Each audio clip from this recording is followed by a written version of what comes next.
Fala Visconde, aqui é o Vinícius e sejam bem-vindos à segunda parte do segundo episódio do podcast A Fala Visconde. Hoje a gente está aqui com o nosso convidado Isaac.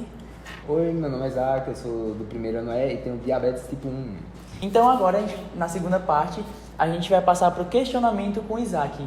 Na primeira parte do segundo episódio, a gente falou com Gabi, a protagonista do segundo ano. E hoje a gente vai entrevistar Isaac para perguntar algumas coisas em relação à diabetes para ele. Então, Isaac, o pessoal geralmente tem essa dúvida. Como que você descobriu que você tinha diabetes? A minha diabetes eu descobri porque eu estava muito doente na época. Eu estava fazendo dieta, eu estava acima do peso e tal. Só que aí eu comecei a parar de fazer exercício, dormindo muito sonolento, sem querer comer. Eu só acordava para ir ao banheiro e do banheiro voltava a dormir. Aí disseram que isso aí eu estava com algum problema, eles acharam. Aí fomos medir minha glicose, porque na minha família já tem essa história de diabetes, a gente já tem um medidor de glicose. A gente mediu, aí deu 400 e tanto da minha glicose. Aí foi aí que a gente descobriu que já tem diabetes. É interessante a gente falar também que até a Gabi mencionou, né? Porque tem esses sintomas que você sente quando você ainda não sabe que tem diabetes. Ela falou que ela sentia muito sono, que ela vomitava bastante. Aconteciam vários episódios. Mas quando você descobriu que você tinha diabetes, como que foi feito o seu diagnóstico e como que foi sua reação descobrindo que você tinha diabetes? O meu diagnóstico, a minha avó e minha mãe já confirmaram assim, não, você tem diabetes, tá 400 e tanto aqui, não tem condição de não ter. Aí eu fui Aí de lá eu fui direto pra minha médica, que até agora é a mesma médica, né? Que é a doutora Patrícia, que cuida de mim, né? Da minha diabetes. E foi lá que ela me deu o diagnóstico com certeza, que era diabetes, e disse que era a tipo 1, e não a tipo 2. É porque tem aquele negócio, né? Como a gente falou na primeira parte, na parte 1 do segundo episódio, que a diabetes tipo 1 ela é mais comum em crianças e adolescentes. A diabetes tipo 2 ela é mais relacionada à obesidade, ela é mais relacionada à alimentação. Então é mais comum que ela seja vista em pessoas mais velhas. O que acontece se você não tratar a sua diabetes? Quando você não toma insulina, quando acontece alguma coisa assim que você não trata ela, o que acontece com você? Poxa, é uma série de fatores que acontece. Você fica tendo episódio de desmaio, fica tonto, esse tipo de coisa. Fora os outros problemas que ela ocasiona, né? Como a falta de visão, pode até te deixar cego, você não tratar a sua diabetes. E também ela... Não tem o processo metabólico do corpo? Sim. Que usa para formar energia? É como se esse processo fosse acelerado demais. Em pouquíssimo tempo, a diabetes já vai começar a produzir energia, puxando dos seus músculos e tal, até você morrer de desnutrição. Entendi. Uma coisa que você citou, que a gente mencionou na parte 1, é essa retinopatia diabética, né? Porque quando você não trata, pode ser que ocasione a você ficar cego por causa dessa retinopatia diabética.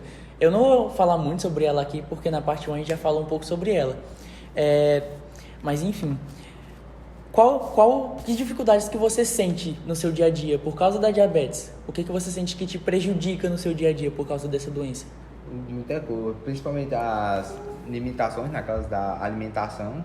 O cara só pode comer o que foi prescrito por uma nutricionista. Você só pode comer o que for de sua dieta.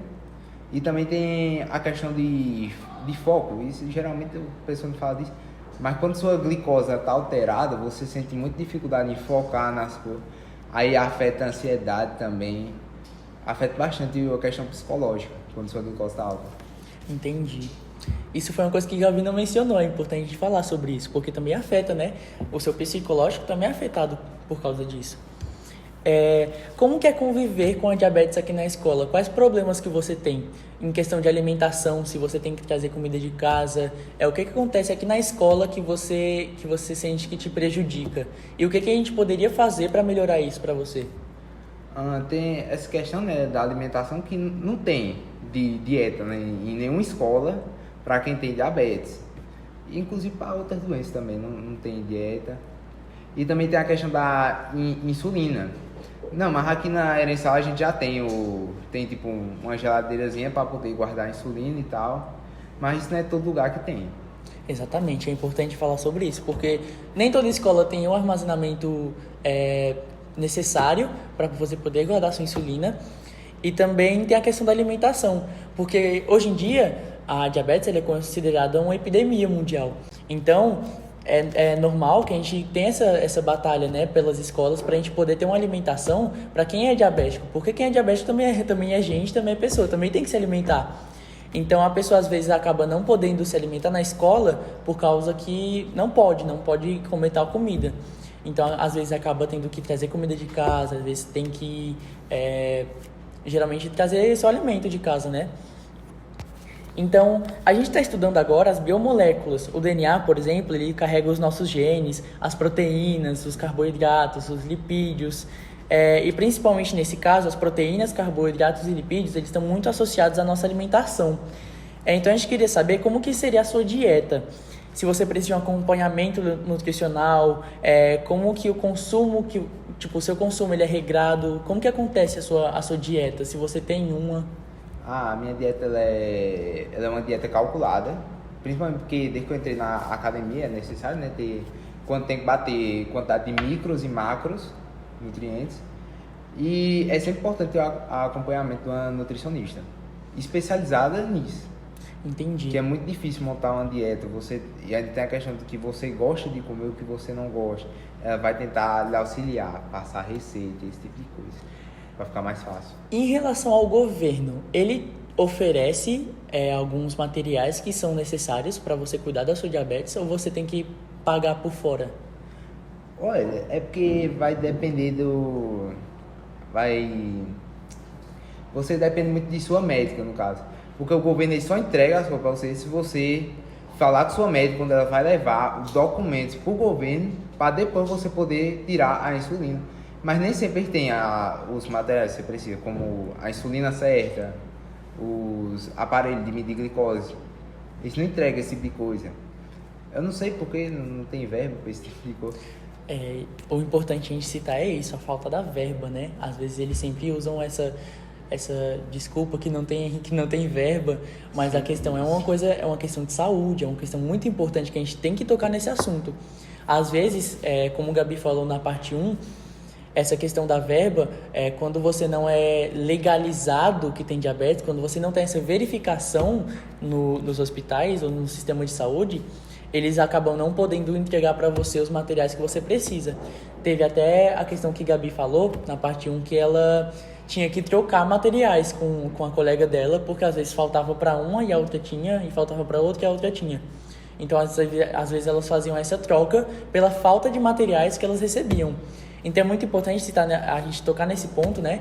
Que o governo, às vezes, ele não entrega o necessário que a gente precisa para passar pelo menos um mês sobrevivendo. Porque essa questão da diabetes ela é uma questão de sobrevivência, né? Se a gente não tiver a insulina, se a gente não cuidar dela, a gente pode até chegar à morte. A gente pode ter diversas complicações. Eu vi que você trouxe também para mostrar pra gente, né, alguns materiais que você usa para cuidar da diabetes. Uhum. Então... Só tocando nesse assunto, de novo, essa questão da diabetes é muito importante, tem que conscientizar as pessoas, porque como a diabetes ela tá se tornando muito comum nos dias de hoje, é normal a gente ver pessoas com diabetes em qualquer lugar, principalmente em escolas, em ambientes de educação, assim, onde tem diversos alunos, é normal que tenha pelo menos um, dois, ou até muito mais que isso, com diabetes. Então, a gente tem que focar nesse ponto da importância da diabetes no ambiente escolar. Às vezes aqui na Irensal não tem muito esse problema, né? Mas em outras escolas acaba de não ter esse cuidado necessário com as pessoas que têm diabetes. É que o governo tem que dar mais atenção para isso, em si. Porque isso não tem condição de uma pessoa que precisa de um remédio para se manter vivo e você chegar lá para buscar, mesmo tendo preenchido os formulários e tal com a médica, e mesmo assim não ter o que você precisa. Não ter, exatamente. E de estar em falta, alguma coisa assim, sempre. Exatamente. Aí você é obrigado a comprar por fora, o que não é para todo mundo, né? Tem pessoas que têm as condições de comprar por fora, mas também tem aquelas pessoas que não têm condições de comprar. Porque, em média, quanto que é uma insulina? Uma caneta de insulina, a caneta de insulina assim, é por volta de R$100, que é uma das melhores insulinas que tem, né? Que geralmente funciona na maioria das pessoas, chama Lantus. Ela custa por volta de R$100 uma caneta. Só que no meu caso já é um pouco mais complexo, porque na minha diabetes a Lantus não funciona, aí teve que aumentar para outra insulina, que ela é um pouco mais cara, ela chega a R$140. Entendi. Mas aí você usa quantas? Tipo, por mês você usa quantas canetas dessa? Por mês, eu tô usando duas canetas por mês. 2 por mês. Aí já dá um gasto grande assim por mês. E Então, se você não tiver plano de saúde, pior ainda, porque você tem que ir exatamente. no médico frequentemente, pelo menos uma vez a cada 2 meses tem que ir. Então tem esse ponto, né? Quando as pessoas que elas não têm condições, não tem como ela comprar uma insulina dessas. Aí acaba que a pessoa vai ser prejudicada, a saúde vai ser prejudicada por conta dela não ter condições de comprar os materiais para ela cuidar dessa diabetes. Mas enfim, tem como mostrar para a câmera ali os materiais? Esse aqui é o medidor de glicose, que ele tem um históricozinho das medições e a forma de medir com ele é fácil. Vai ter isso aqui, ó, que o governo entrega, que são tipo umas fitinhas. Deixa eu pegar. Aí você encaixa a fita na máquina e tem esses aparelhinhos, que esse aqui é recente, né? E tem outro que ele é tipo uma caneta mesmo, que a gente usa para furar o dedo. Esse aqui meu, no caso, é descartável. Você gira aqui, empurra contra o dedo e fura. Pinga o sangue na fitinha, na parte verde, e vai dar sua glicose. Apesar que tem outros aparelhos que fazem melhor, que ele é recente no mercado, mas é um aparelho muito bom, que você coloca ele no seu braço. Você deixa ele aqui no seu braço e vai ficar tipo uma bolinha branca. E vai vir com um aparelhinho parecido com esse, onde você só passa pela frente e já mede sua glicose. Já mede sua glicose automaticamente, mas o governo não fornece esse, né? O governo não fornece esse tipo de aparelho e se você quiser comprar por fora, vai ser R$300 a Bem cada 15 caro. dias.